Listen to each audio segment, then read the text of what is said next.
네, 잘 지내셨습니까? 네, 오늘 수업 해보도록 하겠습니다. 아, 오늘은 아, 성과 사회 문제에 대하여 한번 살펴보도록 하겠습니다. 성과 사회 문제, 사실 소위 말하는 젠더 갈등이죠. 요즘에 굉장히 큰 사회적 이슈이기 때문에 이 사회적 이슈를 한번 다뤄보도록 하겠습니다. 첫 번째 개관, 두 번째 성의 개념, 성매매, 성폭력, 동성애 이런 순으로 수업을 진행하도록 하겠습니다. 자, 첫 번째 개관을 보면 급속한 경제발전과 서구 문명의 유입으로 말미암아 성에 관련한 문제들이 사회적 논의 대상으로 부각되기 시작했다. 사실 부각된 것은 이미 오래됐고요. 오래됐고 이것이 지금 점점 더 사회 문제가 되어져 있는 것이죠. 여기서 중요한 것은 급속한 경제 발전 그리고 서구 문명의 유입입니다. 급속한 경제 발전으로 일단 경제적으로 여유가 있게 됐다라고 하는 것이죠. 경제적으로 여유가 있게 되어졌고 그 다음에 서구 문명이 들어옴으로써 우리나라의 어떤 전통적인 가치관이 많이 이제 무너지게 되었다라고 하는 것입니다. 그래서 성에 관련된 문제들이 사회적 논의가 지금 아주 심각한 문제들이 발생하기 시작했다라고 하는 것입니다. 성에 관련된 행동들 중 특별히 성일탈을 할 수 있는 것들이 바로 성매매, 성폭력, 성폭력은 데이트 폭력을 포함해서 성폭력, 그리고 지금 우리 사회에 대한 섹슈얼리티에 대한 논쟁의 새로운 화두 중 성적 다양성이라 할 수 있는 동성애 문제까지 한번 다뤄보고자 합니다. 사실 한 가지 다 다뤄보면 좋습니다. 좋겠지만 일단은 네, 되어지는 대로 한번 다뤄보도록 하겠습니다. 네, 뭐 여러분들도 다 아마 이 부분에 대해서는 관심이 많이 있을 것이라 생각이 듭니다. 자, 성이 뭐냐? 성에 대한 일단 개념부터 짚고 넘어가야 될 텐데, 성을 논할 때는 섹스가 있겠고, 그 다음에 젠더로 표현합니다. 성이라고 할 때는 섹스 혹은 젠더로 표현을 합니다. 섹스는 생물학적인 성으로서 신체적 특성에 의해 형성된 성별 구분을 지칭할 때 사용하는 것이 섹스입니다. 그러니까 생물학적으로 남성이냐 여성이냐 이러한 것들을 이야기할 때 섹스라고 하는 단어를 사용하게 되고요. 젠더라고 하는 것은 사회 문화적으로 형성된 사회적 성입니다. 그리고 이 젠더 갈등이라고 할 때는 주로 사회적 불평등을 논의할 때 사용되는 것이 바로 젠더가 되겠습니다. 성은 성인데 어떤 남성이냐 여성이냐의 섹스라는 개념과는 달리 젠더는 사회적인 성입니다. 그러니까 사회적 성이기 때문에 개념상의 성이기 때문에 주로 젠더 갈등 뭐 이런 용어를 쓸 때 이제 사회적 불평등을 또 논의할 때 쓰이는 것이 바로 젠더라고 하는 것입니다. 특별히 요즘에는 트랜스젠더라고 해서 성전환에 관련된 부분들도 다 포함이 되겠습니다. 트랜스젠더, 네, 성전환이죠. 그래서 그때 쓸 때는 트랜스섹스 이렇게 쓰지 않는다 이 말이죠. 트랜스젠더라고 하는 단어를 쓴다라고 하는 것이죠. 어, 어떤 사회적인 성을 이야기할 때 쓰는 표현이기 때문에 그렇다라고 하는 것입니다. 그리고 섹슈얼리티라고 하는 성적이다라고 하는 것은 섹스보다 포괄적인 의미로서 사용될 때 섹슈얼리티라고 하는 의미로서 포괄적 의미로 쓸 때는 섹슈얼리티라고 하는 것을 사용하게 됩니다. 이 한 가지 한 가지 한 대해서 다 이제 토론을 하게 될 테니까 여러분 그때 보시면 되겠습니다. 자, 여기 보시면 성의 개념에서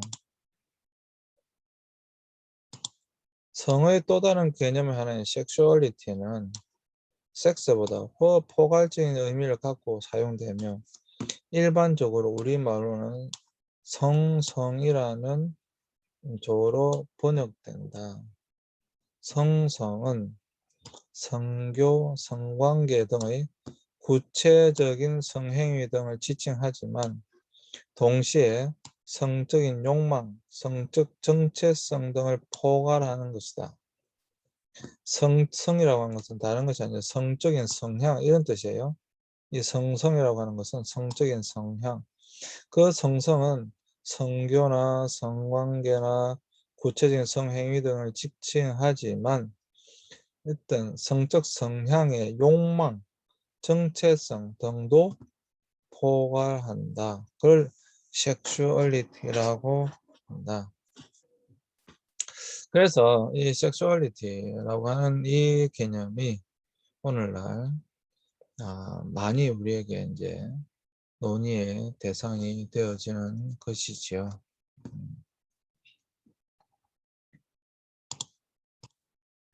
자, 특별히 성매매,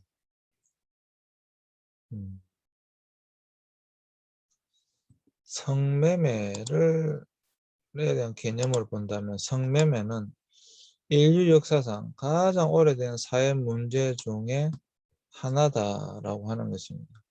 그래서 사회적 차원에서 해결해야 하는 구조적인 문제라고 인식되기 시작한 것은 2000년대 이후다라고 하는 것이죠.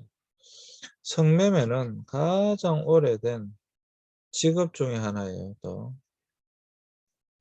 인류 역사의 시작과 더불어 성매매는 뭐 역사가 기록되었던 어떤 모양의 기록도 속에서 보면 다 성매매는 나옵니다. 심지어 성경에도 성매매가 나오죠. 그렇기 때문에 성매매는 가장 오래된 직업이었고 또 가장 오래된 사회 문제 중에 하나다라고 하는 것입니다. 근데 문제는 이것을 이 성매매의 문제를 사회의 구조적인 문제라고 인식한 것이 이제 우리나라로 본다면 2000년대 이후다라고 하는 것입니다. 우리나라 성매매는 그냥 개인적인 차원에서 지금까지 다뤄오다가 2000년을 넘어서서야 이것은 사회 구조적인 문제구나 라고 하는 것으로 인식하기 시작했다라고 하는 것이고요.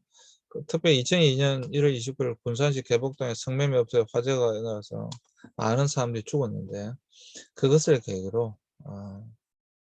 이 성매매 업소 혹은 성매매에 대하여 인식이 이제 새로운 사회적 문제로 인식하기 시작했다라고 하는 것입니다. 생각해 보세요. 그럼 그전에는 이러한 것들을 어떻게 봤다는 거예요? 특별히 우리가 많이 고민해야 될 사회 구조적인 문제라고 생각 안 했다라고 하는 것이죠. 물론 88 올림픽 때 보면 88 올림픽을 기점으로 86 아시안 게임 88 올림픽 때 성매매 업소를 집중 단속하고 그랬던 적이 있어요. 있긴 하지만 이것은 어떤 사회 구조적인 문제로 국가가 적극적으로 나서서 뭐 없애야 된다든지 그렇게 하지는 않았었는데 지금은 이 뭐 불법 다 불법으로 규정, 그때도 불법이면 불법이었지만 다 불법으로 규정하고 지금은 없죠. 네. 집단화는 성매매, 뭐 집창촌이라고 하는데 그러한 것들이 지금 다 없애버렸죠. 지금은 다 없어졌습니다. 네. 성매매가 없어졌다는 것이 아니라 성매매를 하는 집창촌, 그런 거대한 뭐 동네 같은 것은 사라졌다라고 하는 것이죠. 이것이 이제 우리나라가 2000년 이후에 일어나게 된 하나의 현상이다라고 하는 것입니다. 자, 왜냐하면 여기 보시면 그런 역사가 나오고 있는데요. 여성계를 중심으로 성매매 관련법 규정에 대한 적극적인 개정 활동으로 인해 윤락행위 등 방지법을 폐지하고 성매매 알선 등 행위의 처벌에 관한 법률과 성매매 방지 및 피해자 보호 등에 관한 법률이 2004년 3월 2일 날 통과되게 됩니다. 자, 한번 보세요. 우리나라의 윤락행위 등 방지법, 이게 폐지되고 성매매 알선 등 행위의 처벌에 관한 법률이 언제였나요? 2004년. 그러니까 예전에는 주로 성을 파는 대상, 그 윤락 행위를 하는 그 여성에 대하여 법이 있었는데 지금은 그것을 이제 사는 사람도, 성을 사는 사람도 처벌받게 되어졌다라고 하는 것입니다. 그래서 아예 성매매 자체를 방지하고 하는 법률들이 이제 2004년에야 통과됐다라고 하는 거예요. 불과 우리나라는 이제 20년도 아예 채 안 됐다라고 하는 것이죠. 그래서 전자가 성매매에 관여한 여성들을 모두 범죄자로 규정하고 이들에 대한 처벌 위주의 내용을 다 가지고 있는 반면 이게 이제 여기 윤락행위 등 방지법이죠. 이게 요 법이었거든요. 요게 이 법이었다는 거예요. 그런데 이 성매매 알선 등 행위의 처벌에 관한 법률은 이들에 대한 구조적인 착취를 방지하고 성매매 산업에 종사하는 여성들을 보호하는 방향의 대책을 마련하는 계기가 되게 되었다라고 하는 것입니다. 법이 이제 바뀌게 된 거죠.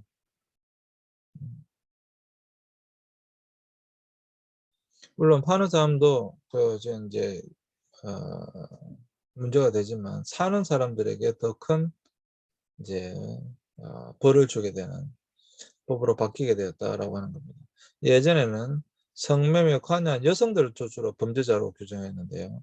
이제는 사는 사람, 그 성을 사는 사람을 오히려 더 큰 범죄자로 다루고 있다라고 하는 거예요.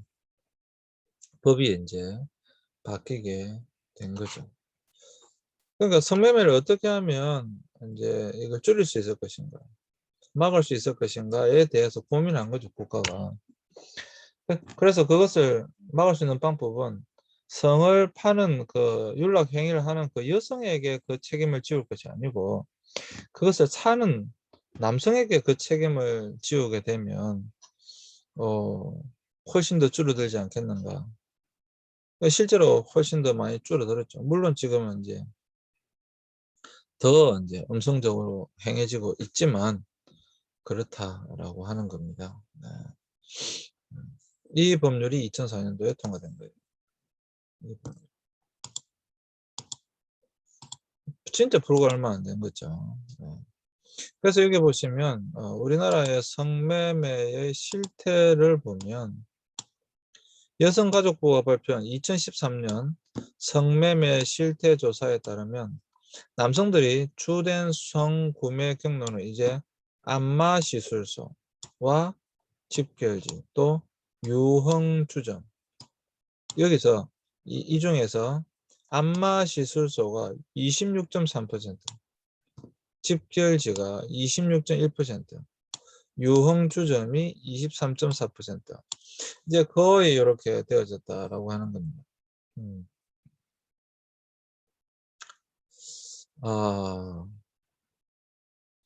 지금 보시면 이 안마시술소가 사실 이제는 옛날에 이 직별지가 1위였는데 절대적으로 1위였죠. 근데 지금은 이제 안마시술소가 1위다. 약간의 차이지만.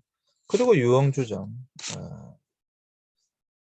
이것이 우리에게 이야기해 주는 바가 무엇인가. 음, 예, 잘 살펴봐야 된다고 하는 것이죠. 사실 우리 주위에 보면 그죠? 뭐 이 김천 시내마 하더라도 그냥 조금만 나가도 뭐 엄청나게 많은 안마 시술소들이 있잖아요. 뭐 마사지 이래가지고 엄청나게 많은 어 뭐 그런 게 샵들이 있죠. 음. 그러니까 주로 그 안마 시술소가 안마 시술소에서 성을 구매한다라고 하는 것이고요. 그다음에 직별지가 이제 집창촌이 되겠고요. 그다음에 이제 유흥주점이 23.4% 술집이 그렇다라고 하는 것입니다. 자, 이거는 뭐 이제 지금 2013년도 발표니까 거의 뭐 별로 바뀌지 않았을 거라는 생각이 들고요. 제가 볼 때 뭐 집별지도 이렇게 주로 이제 안마 시술소가 점점 더 지금 코로나 때문에 뭐 그러진 않겠지만 일단 안마 시술소가 더 많이 늘어났을 거라는 생각이 들고요. 유흥주점도 뭐 여전히 네, 당연히 어, 많을 것이라는 생각이 듭니다. 그런데 그런데 그런데 2010년 이후부터 이제 경찰청 자료에 따르면 청소년이 청소년이 최초로 성매매에 유입되는 경로 중에서 인터넷을 통한 채팅이 78.4%를 차지했다. 그래서 절대적으로 청소년들은 아마시스나 집별이나 유흥주점이 아니라 이제 인터넷 채팅을 통해서 만남이 이루어지고 현재는 스마트폰이 청소년의 성매매 도구로 전락했다. 그러니까 이제 이게 앞으로는 뭐 점점 더 그렇게 될 겁니다. 어, 결국에는 이제 성매매가 예전에는 큰 집창촌, 큰 집창촌 막 이제 어, 정말 뭐 온 거리가 다 그런 성매매하는 여성들로 각자 있는 그런 것도 집창촌이라고 했어요. 온 그런 어떤 도로, 뭐 동네 이런 것이었는데 이제는 그러한 것들이 아니라 인터넷 채팅, 그러니까 뭐 스마트폰만 있으면 되니까요. 스마트폰 채팅을 통해서 그냥 1대1로 채팅을 통해서 그냥 만난다는 거예요. 그래서 만나서 뭐 모텔에 가거나 뭐 거기서 성매매가 이루어진다라고 하는 것이죠. 스마트폰이 있기 때문에 너무도 쉽게 그 스마트폰 이제 우리 채팅을 통해서 그런 것들이 지금 이루어지고 있다라고 하는 것입니다. 사실 이 모든 게 뭐예요? 뭐 때문에 일어나고 있는 거예요? 성을 즐기기 위한 겁니까? 이게 이제 주로 여성이라고 한다면 주로 여성이 뭐 남성도 많이 요즘 있지만 주로 여성들이 돈 때문에 그러는 거예요. 또 10대들이 돈 때문에 이것에 빠져든다라고 하는 것입니다. 그러니까 이 10대들 어떻게 할 거냐. 10대들 어떻게 할 거냐. 음. 그러니까 너무도 지금 쉽게 스마트폰을 통한 채팅을 통해서 성을 사고 파는데 너무도 쉽게 지금 이루어져 있기 때문에 이것이 큰 문제다라고 하는 것입니다. 음, 그런 어플들도 너무 많고요. 사실 앞으로 우리가 살아가게 될 이 시대를 보면 이것이 굉장히 큰 사회적 문제로 우리 인식해야 되고 또 그것을 어떻게 방지할 수 있을 것인가에 대하여 많이 고민해야만 합니다. 많이 고민해야 돼요. 특별히 10대들이 이것에 빠지지 않도록 어떻게 하면 조금 더 어른들이, 정부나 이런 어떻게 우리가 좀 더 관심을 가지고 이것을 방지할 수 있을 것인가에 대하여 많은 노력이 필요하다라는 생각이 듭니다. 우리의 관심이 꼭 필요한 부분이죠. 특히 스마트폰을 통해서 너무도 쉽게 이것을 그런 정보를 얻을 수 있기 때문에, 채팅을 통해서 너무도 뭐 쉽게 이걸 얻을 수 있기 때문에 특별히 또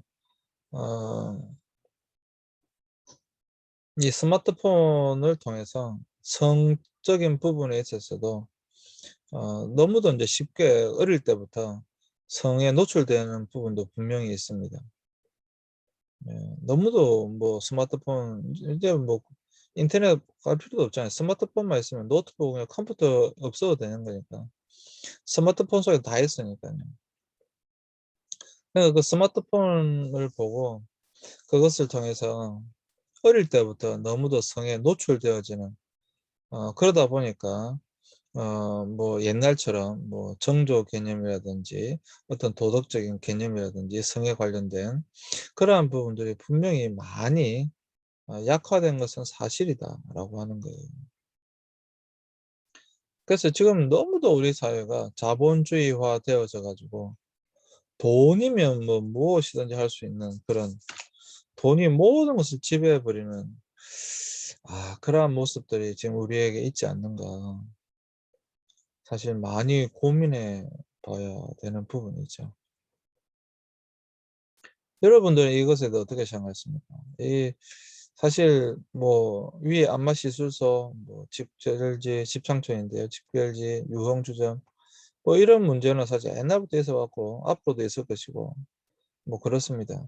근데 지금 사실 우리가 굉장히 고민해야 될 부분이 어딘가, 바로 청소년의 성매매다라고 하는 거예요. 청소년의 성매매. 너무도 정말 너무도 사실 제가 개인적으로 안타깝게도 정말 어른들의 그 작은 돈에 우리의 10대들이, 정말 우리의 10대 청소년들이 어 성매매에 빠지고 있다, 나서고 있다라고 하는 것입니다. 아 음. 제 개인적으로는 굉장히 사실 안타깝고요. 안타깝고요. 뭐 조주빈 뭐 여러분 아시죠? 뭐 박사방, 아 그 버닝썬 사건. 그 피해자들이 물론 20 대 30 대도 있지만 안타깝게도 10 대들이, 그 사건들의 가장 큰 피해자들이 10 대들이라고 하는 거예요, 10 대들. 그러면 여러분 생각해 보세요. 10 대들이, 10대 청소년들이, 특히 여자아이들이 자기가 돈이 필요해서 그렇게 하는데 그게 뭐 어떡하겠습니까? 라고 생각하면 안 된다는 거예요.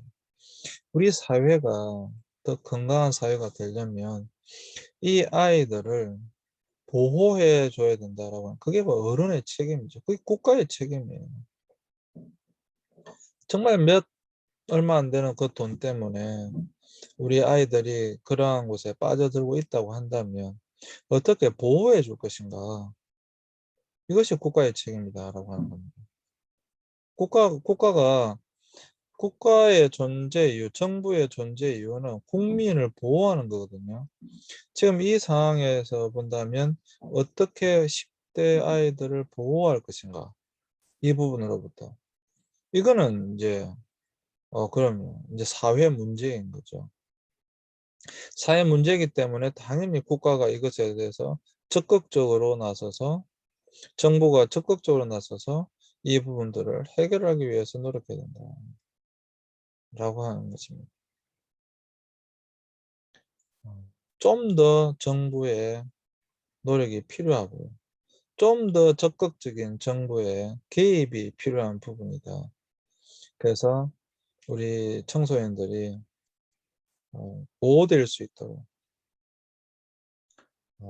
참 너무도 정말 자칫 잘못하면 인생 전체를 망칠 수 있는 부분이기 때문에 잘 보호되어질 수 있도록 보호할 책임이 있다. 이 어른들에게 있다. 사회에 있다라고 저는 보는 것입니다. 그래서 이 부분에 대해서 우리는 좀 더 심각하게 생각해야 된다. 정말 좀 더 진지하게 생각해야 된다라고 하는 것입니다. 네, 잠시 쉬었다가 2교시 하도록 하겠습니다. 네, 잠시 쉬겠습니다.